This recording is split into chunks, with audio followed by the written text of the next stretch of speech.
What is going on, YouTube people? Neo Cards and Comics. It is Marvel Masterpieces Week. If you know, you know. Uh, Yesterday afternoon, these went up on Steel City for $900 a box. And the internet got very mad about it. Very mad about it. I'm in a lot of Marvel Facebook groups and so on and so forth. And the community outrage on this one was pretty strong. It was strong when they were $500 to $600 a box, and now they went to 900 from Steel City. So, a little background here. Marvel Masterpieces is one of the upper end products, if not considered one of the highest ends. That Premier, Black Diamond, but Masterpieces is kind of like the creme de la creme for a lot of Marvel card collectors. Generally speaking, myself, I've not usually been a big fan of Masterpieces. It's very artist dependent on, do you really like the artist or not? I always preferred the more traditional comic book style versus the painting style, I guess. So I've never been like a super big chase on it. But the artist this time around, who I wasn't like super familiar with prior to this, I'd heard of him, but not like deep dove his work. When the preview images started coming out, I gotta admit, they look great. The cards look, at least off the preview images, look absolutely fantastic. So everyone knew it was going to be expensive. The thing with, so if you're not familiar with this, Upper Deck controls, they they don't let very many people sell Marvel products early. Upper Deck has very, very strict rules, kind of across the board, on all product types, on who can sell it, who can't sell it, when they can sell it, how they can sell it in regards to online, not online, pre-sales, no pre-sales. It's a whole thing, and I would be lying if I said I understood all the intricacies of it. But essentially, there are three places that can sell Upper Deck product, take pre-orders on it ahead of time: Dave and Adams, Steel City, and Blowout. Sometimes they put stuff up super early to pre-order, sometimes they don't. Marvel Masterpieces has been a game of cat and mouse. No one kind of wanted to lead the pack and kind of set that price. David Adams, about a month or two ago, I forget the exact date now, they put it up for $500 a box, which was expensive. It sold out very quickly. To be fair, $500 a box is about what I thought it was going to go up for. I figured between $400 and $500 a box and lean more towards the $500 price range, just given what we've kind of seen with the other product that's come out, Fleer Ultra Avengers, what kind of the Spider-Man metal pricing. So went up for $500 a box, sold out in literally minutes, like less than 5 minutes, maybe 10 minutes tops. I missed it. About a week later, a couple days later, I forget the exact time frame, they went up again, $500 a box. I got some this time. I got 3 boxes, so $1,500 or whatever it was with tax and shipping, $1,600. Sold out again, 5 minutes flat, maybe 10 minutes. It went very, very quickly. So usually what happens here is that they, play their games, shall we say. You put it up at one price a couple times, it air quotes sells out very quickly, and then they raise the price and kind of see how it does there. The third time they put it up for pre-sale, $600 a box. Once again, sold out very, very quickly. 5-10 minutes tops, gone. They have not put it up since. It's been about a month. No one has put it up since then. Product release is Thursday, August 10th. So Tuesday, midday, early afternoon, I forget the exact timing, right around lunchtime, Steel City puts theirs up at $900 a box. That's where this screenshot's from Steel City Collectibles, $899.95. Like I said, the internet got big mad about it. A lot of people were very, very upset about this on various Marvel card communities. I get it. $900 a box is absolutely crazy. You could buy a lot of nice stuff, not even just from masterpieces, but you can buy a lot of stuff from masterpieces from previous sets for well less than this price in regards to singles. And this actually, air quote, sold out, got pulled, whatever. It's no longer listed on the website at time of recording. I was actually going to pull the website up. I'm recording this about 4 o'clock in the afternoon, 4:30 in the afternoon. So it was up for a solid, let's call it 4 hours before it disappeared. Now, did it sell out? Did it not sell out? That's who knows. I did get word from a few different people that said that they knew people that were buying at $900 a box. Wish you well. Um, I would not personally pay $900 a box for this. I felt squeamish paying $500 a box for this.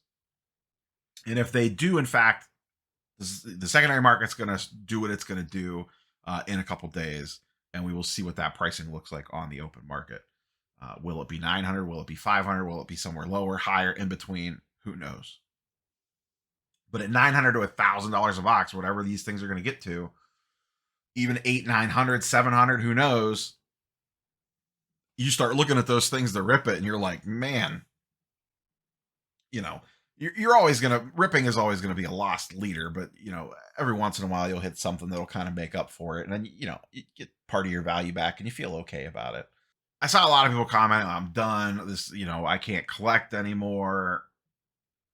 All the normal stuff that you would kind of see when people get mad about this stuff. And like I said, I get it. It could be frustrating. I wanted to get, I'm lucky enough that I can afford to get 3 boxes of this. I wanted to get more.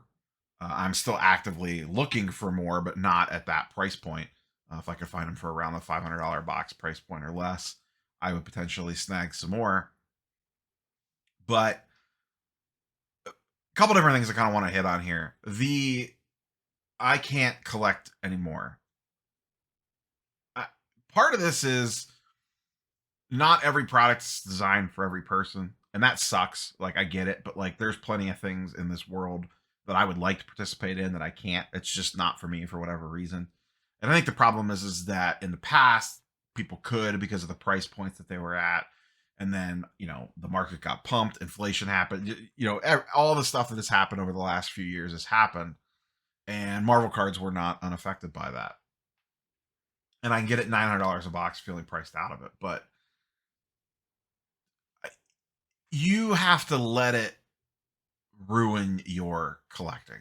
I get it. You can't maybe collect the way that you want anymore because you can't buy the box and open it up, but you could still collect the cards. I mean, let's be honest here.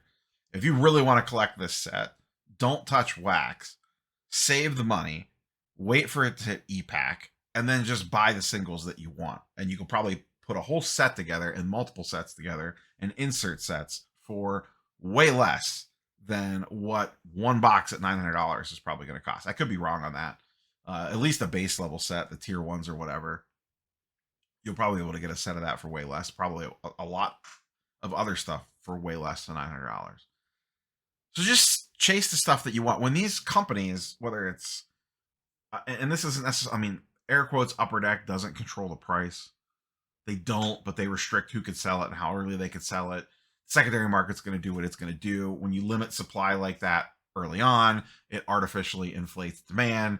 FOMO kicks in, the whole 9 yards, and it feeds the beast, which is a win for all the companies. But on the flip side, you know, I get it a little bit. Like for if they price this, let's say Steel City came out, Blowout, David Adams, pick whatever one you want, and they said, cool, $300 a box, and someone buys it and they could immediately put it on eBay for, let's say the secondary market price settles in at $600. They're trying to make money, and I get it. Like, I'm not trying to defend the big bad companies here, but if you were a business and you were selling a product for $300 and someone literally walked out of your store with it, turned around and handed it to the next guy standing next to him in line, and that guy paid him $600, I mean, wouldn't you kind of look at that and be like, wait a second, 1 + 1 doesn't equal 2 here? You know, if what sense does that make? So I get a little bit of that. And from Upper Deck's perspective, they're going to price ePack slightly less probably than secondary market prices. But because of this stuff, secondary marketplace prices get inflated. But to the same point, if the secondary market is willing to pay $500 or $600 a box, whatever the price is, why should any company price their product at $200?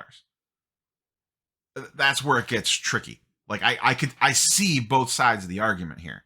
It sucks to get priced out of this stuff.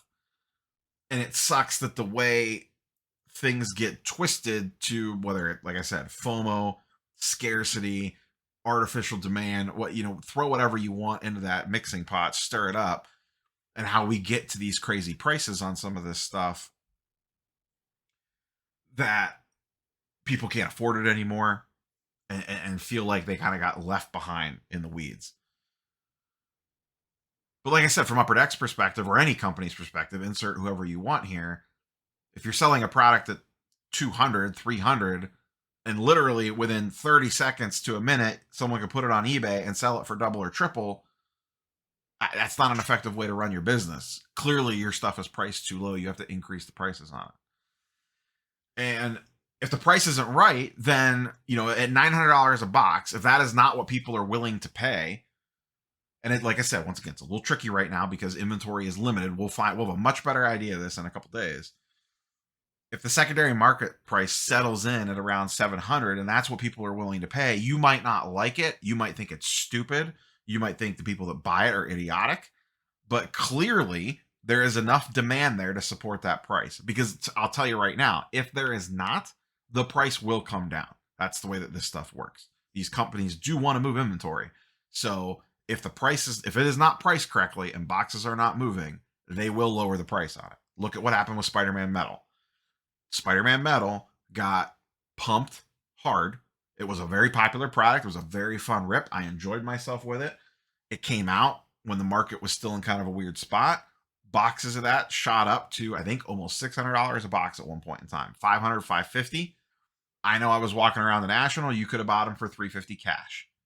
Now, do I think Marvel Masterpieces is going to crash down 50% over the next couple months? Off the $1,000 price or $900 price? Maybe. I don't think they go below the $500 price point. I really don't. It is a limited product. Yes, they're printing more of it than they ever have. But I believe the entire set is hard numbered. So there is a limit to how many of these things that they can make. Now, the real trick is how many do they make in physical boxes and how many do they hold back for ePack?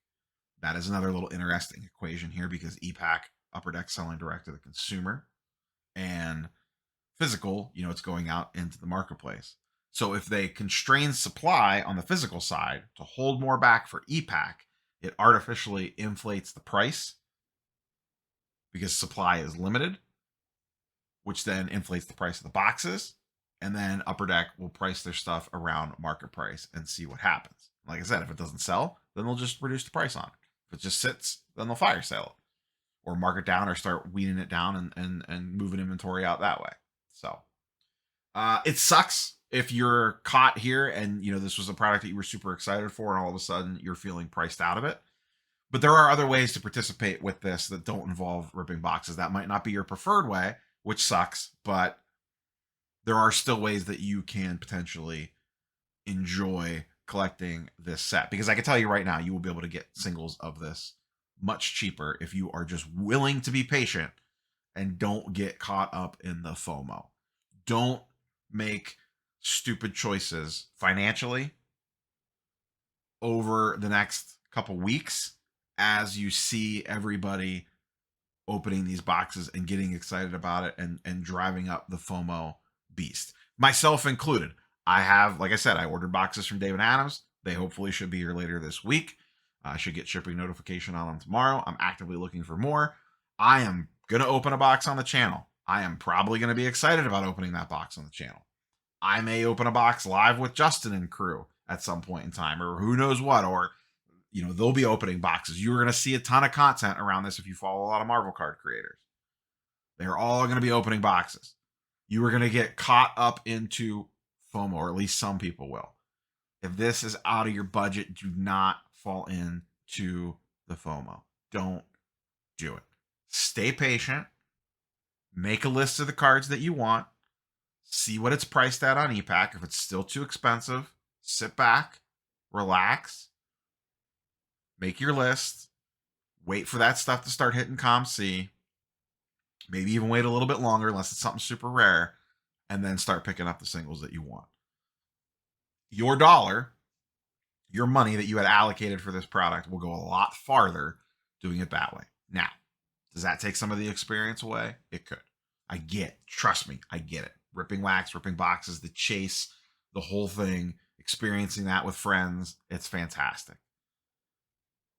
But if this is out of your price range, search other options. And if it's out of most people's price range, guess what? The price will come down to some degree. To some degree. It is going to be an expensive product. Once again, I don't expect boxes of this to slip below $400 or $500. I could be wrong. I could be completely wrong on that. I do not have a Marvel card crystal ball. I also don't think they're going to be $900 a box. That price feels ridiculous. Maybe I'm wrong on that one too.